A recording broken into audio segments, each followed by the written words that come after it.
At a wedding, the groom suddenly grabbed a plate of food and threw it on the floor. The sauce splattered loudly on the carpet. Oops, my bad.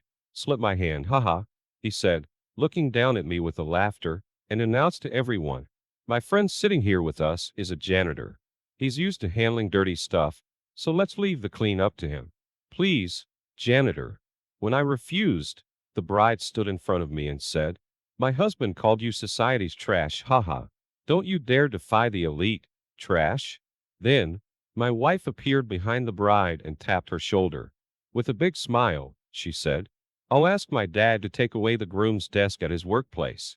Soon after, the bride and groom were hit with this shocking reality and collapsed to their knees. My name is Kyle Johnson, 26 years old. I lost my parents in an accident during my sophomore year of college. Overwhelmed by grief, I dropped out and was in despair, but with someone's help, I managed to recover and now work as a janitor. At 25, I married Kimberly, a banker of the same age and a graduate of a top university. She was in corporate sales at the branch, known for her agility and meticulous work, quickly improving sales performance, and was even rumored to be on the track for a female executive position. I dream of working at the heart of America's economy, she'd say, her eyes sparkling as she talked about her future. I always worried if someone with my education and job could make her happy. But Kimberly just laughed it off, saying such things never matters. I still remember vividly the day she carefully accepted my proposal, as if it was yesterday. Even she had her weaknesses. How is it? Kimberly asked, sitting in front of me at the dinner table, intently watching me eat.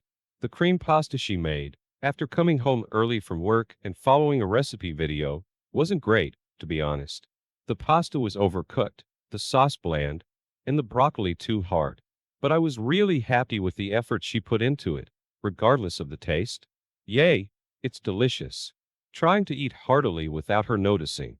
However, Kimberly's face fell in disappointment.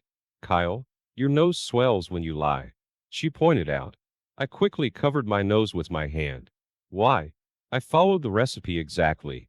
Seeing her so downcast, I couldn't help but laugh. That's mean, laughing like that. Kimberly pouted, puffing her cheeks at me. Sorry. I just thought it was cute. Even though you're good at your job and handle everything so effortlessly, cooking is your weak spot. Ho, I said. She then crossed her arms and said thoughtfully, my parents are divorced, I was raised by my busy mom who didn't cook very much. We mostly had deliveries or ate out. So I guess I never got interested in cooking. In other words, it's my dad's fault I can't cook. Looking at my wife, puffing her cheeks like that, I asked her something I'd always wondered. Do you see your father, Bob, often? Just once when I started working at the bank. We talk on the phone a few times a year. It's better to meet when you can. You never know when you won't be able to see someone again, I said, thinking of my late parents. Kyle, Kimberly placed her hand over mine on the table and said, I'll think about it. That day, I was at an office building for exterior cleaning, working with Martin, a 45-year-old senior janitor. It had been a while since I worked with him. Martin is a veteran janitor with a master-level building cleaning certification. The boss trusted him the most. The day's task was high-altitude work using ropes hung from the rooftop, known as swing stage work since it's like sitting on a swing. I wasn't particularly afraid of heights, but the risk of accidents from a simple mistake had me tense. Kyle, don't slack on checking your gear. The boss specifically asked me to make sure there are no accidents involving you. We can't let Kimberly become a young widow. Got it. I took it, Martin's words to heart, and carefully proceeded with each task. After 5 hours, all the work was successfully completed. I was cleaning up the pylons and ropes from the restricted area, when suddenly, someone called my name. Johnson? Startled, I turned to see Brandon Miller, a classmate from the same seminar in college. Miller? I exclaimed, removing my helmet in surprise. Miller looked me up and down, then sneered. Seriously? You dropped out and became a janitor? That's wild. Haha. Miller had always been like this, judging people by appearance, job, and income, associating only if it benefited him. Not surprising, but still annoying. What about you? What are you doing now? I asked, bundling the ropes with a sense of resignation. Me? Oh, nothing much. Just a humble bank employee, he said, making a point to show me his suit's collar and the bank's emblem. It was a familiar badge. That badge? It's from Kimberly's bank. Miller and Kimberly work at the same bank. I couldn't hide my shock, but Miller just smirked, enjoying the moment. Tough job. Huh? I've got to go, I said, and was eager to leave before causing any trouble for Kimberly at work. Then Miller added, "Oh, by the way, I'm getting married next month. Lots of old college friends will be there. You should definitely come to the reception.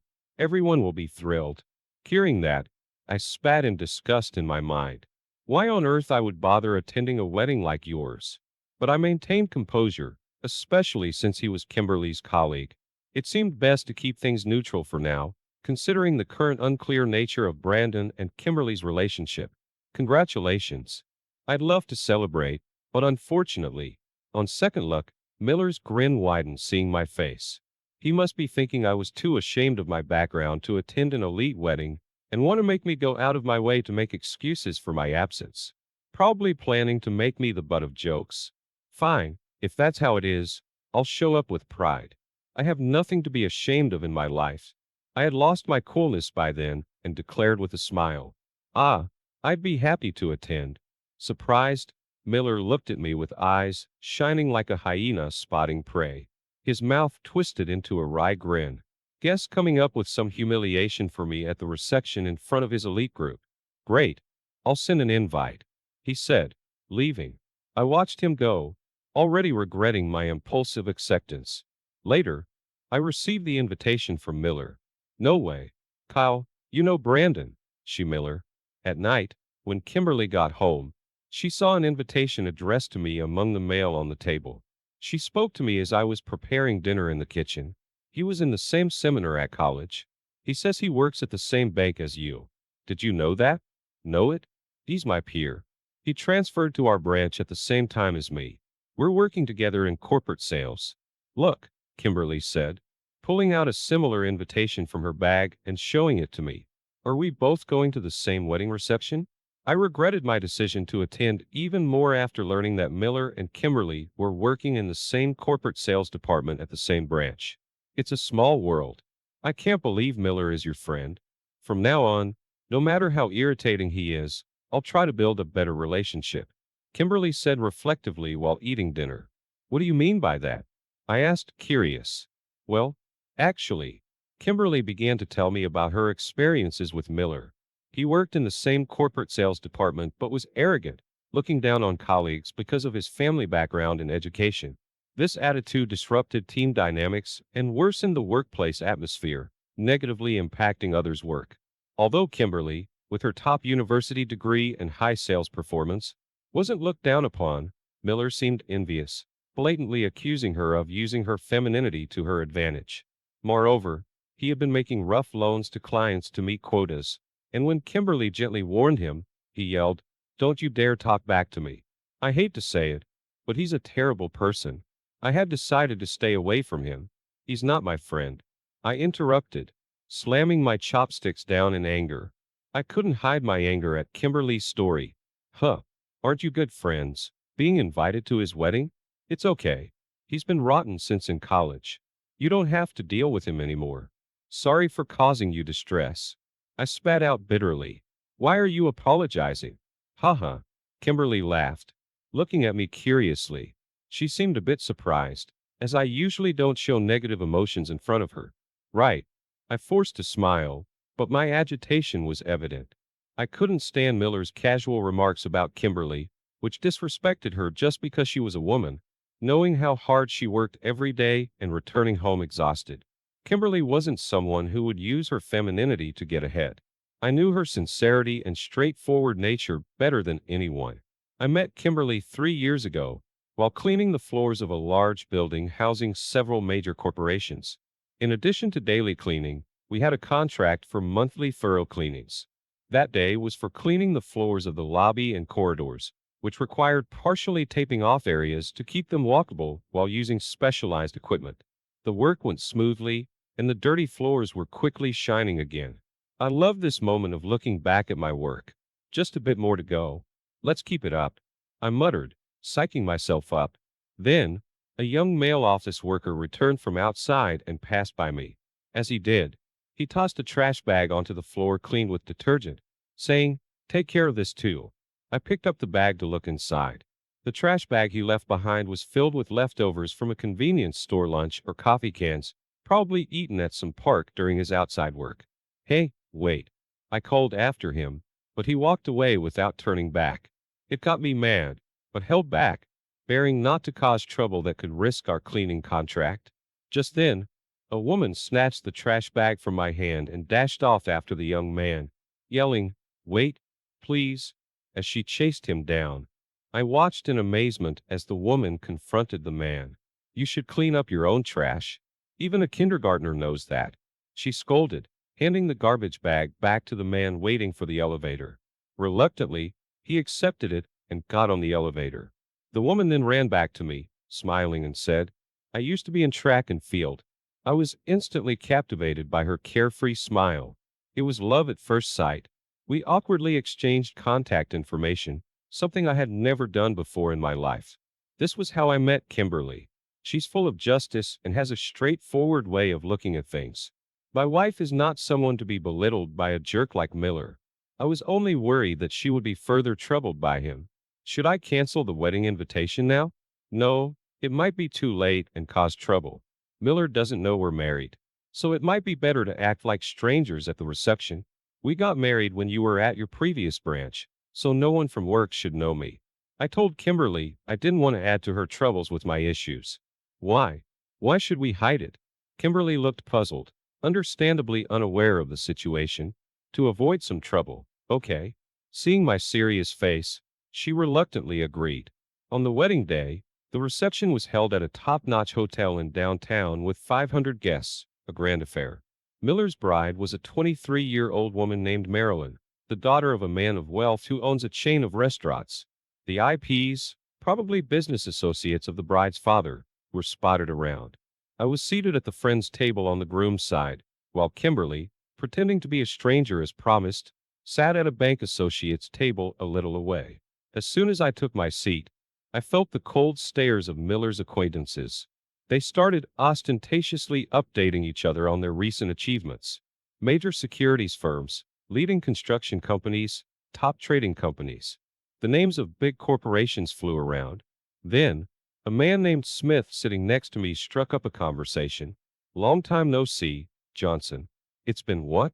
6 years since you left college. What are you doing now?" Smith was the only decent guy here, who, I heard, started his own ID company in college and now is a CEO. "Smith, it's been a while. I'm working in cleaning and maintenance." "Smith, give it a rest." One of the others interrupted before I could finish. "Don't you feel sorry for him? A college dropout, a janitor, sneaking among the elite. Let him be." The others joined in, sneering and whispering loudly enough for me to hear. "Bold of you to come. A disgrace to our college." Smith looked at me, confused, but I gestured to him that I was fine. As the bride and groom entered and the reception started, the attacks on me didn't stop. I was prepared as they are Miller's acquaintance, but I couldn't understand why they belittled my job so much. Smith's whisper, "Don't mind them," and his smile were my only solace. The moment came during the candle service when the newlyweds approached our table. "Johnson, thanks for coming today. Glad you could make it," Miller said, looking down at me with a smirk. "Congratulations," I said, nodding to the bride as well. The bride, Marilyn, appeared young and pretty at first glance, but there was a sense that her looks were enhanced with makeup. More notably, her way of speaking seemed rather unintelligent. "My arm is so tired. Brandon, do it by yourself," she whined childishly, puffing her cheeks. Her blush was overly bright, reminiscent of a doll. "Marilyn, it's almost over. Let's hang in there." "Okay." Miller soothed her with a cajoling tone. The others at the table exchanged looks and chuckled. I tried to suppress my laughter as I watched. Suddenly Miller, with a devilish, pale face, accused me. "Johnson, you just laughed, didn't you?" "No, not at all." Wondering if my inner laughter had inadvertently shown. Then Miller grabbed the plate of half-eaten food in front of me and flung it to the floor. "Oh no," Marilyn screamed. The sauce splattered dramatically on the expensive carpet. Oops, my bad. Slipped my hand. Haha, Miller laughed, looking down at me. People at nearby tables turned their attention to us. A female staff member rushed over to clean up, but Miller stopped her. No need to worry. My friend here is a janitor, accustomed to cleaning buildings and such. He's used to handling dirty stuff, so let's leave it to him. Please, janitor. But asking a guest to. The staff hesitated. Marilyn interrupted. Just do what Brandon says, and dismissed her. I was beyond anger, just confounded. Marilyn, sneering just like Miller, looked at me. A match made in heaven. You two deserve each other. I muttered with a laugh. What? Miller turned to me, his face changing color. Ignoring him, I stood up and instructed the staff. For now, as a temporary measure, use a lukewarm, damp cloth with some neutral detergent. Dab it on the stain to transfer the dirt to the cloth. It's best to get it professionally cleaned as soon as possible. Then, glaring at Miller, I said, I'm a professional cleaner. If you want me to clean, come to my company and make a formal request. I threw my napkin on the chair and was about to leave when Marilyn blocked my way. My husband said your society's trash. Haha, trash shouldn't defy the elite. I looked at her, thinking how different she was from Kimberly, when I noticed Kimberly behind the bride. Kimberly. Surprised, I saw Kimberly tap Marilyn's shoulder and say with a broad smile, I'll have my dad remove Brandon's work desk. Marilyn shook off her hand. What? What are you talking about? That's impossible. And who are you? Thompson. What's wrong with you, drunk? Sleep talk should be saved for bed. Mind your own business, Miller said, trying to push Kimberly away. I quickly brushed off his hand, standing protectively in front of Kimberly. Thompson was Kimberly's maiden name, which she still uses at work. As for her real father, suddenly, the bank branch manager appeared laughing, and the atmosphere instantly tensed up. Your strong sense of justice must come from Bob. Kimberly. Manager, I'm sorry you had to see that embarrassing scene, Kimberly replied, looking mortified. The branch manager, seeing her discomfort, added, I know you're busy, but try to call Bob sometimes. When I saw him at the main office recently, he seemed lonely. Yes, Kimberly responded, looking down shyly. Manager, today, we're honored by your presence. Miller hurriedly tried to interject, pushing me aside, but the manager ignored him and spoke to me. Kyle, it's been a while. How is President Susan doing? Miller gaped at me, stunned. Sorry for the late greetings, manager. My aunt is as lively as ever, working hard every day.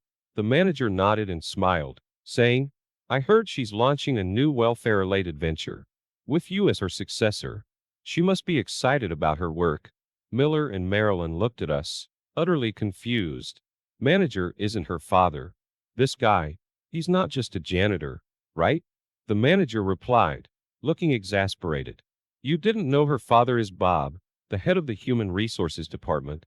And this Kyle Johnson here is the nephew of the president of Johnson Corporation, which owns several cleaning-related subsidiaries. And he's the next president. He's also Kimberly's husband. The head of HR.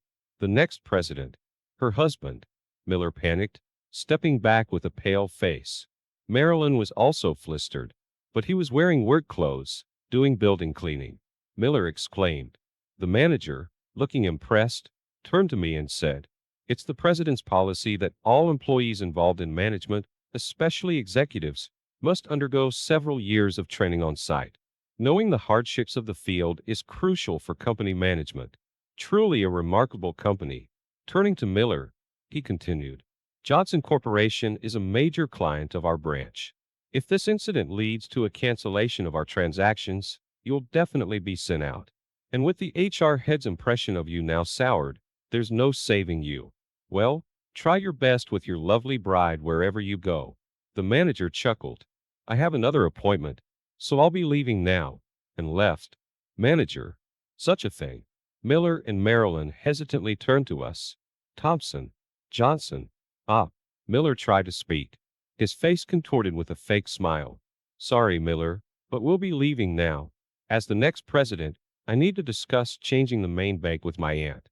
I said. Kimberly added. and I need to call my father right away. Miller clung to us desperately. Please, Thompson. Johnson. We're friends, right? Friends? Ha. Don't make me laugh. I brushed off his hand. You're finished. Miller collapsed to his knees. His head bowed. Kimberly and I left the scene together. Behind us, as we opened the doors to leave, Marilyn's screams echoed. What? You're getting fired from the bank. This is a joke. Call off this wedding. I don't want to marry a man like this. Daddy, do something. The venue erupted in chaos. What? Stupid woman. I'm better off without you. What did you say?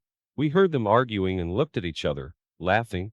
Leaving the hotel, we took a taxi and got off near our house at a convenience store, where we bought some takeout and beer instead of the missed full-course French dinner. We walked side by side leisurely towards our home, bathed in the sunset. It felt like a long overdue date, and it was enjoyable. Was it okay? Now everyone at the bank knows about Bob. I asked Kimberly as we paused in the middle of a small bridge over a river. I have grown up watching my mom struggle after the divorce, so I couldn't forgive my father who was too absorbed in his work and neglected his family.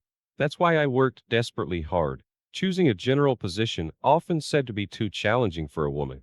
I vowed not to lose to men, to my father. Kimberly said, her gaze distant. She continued, but working at the same bank, I've come to understand the hardships my father faced. I think he had a tough time too, so now I hope to build a better relationship with him. Leaning on the railing, she gazed at the river shimmering in the sunset, then turned to me. I can think this way because of you. You've always been there for me, gently supporting me. Thank you, Kyle. Her smile, tinged with the colors of the sunset, made me feel a bit shy. Let's have dinner with Bob sometime, I suggested. Kimberly nodded happily in response.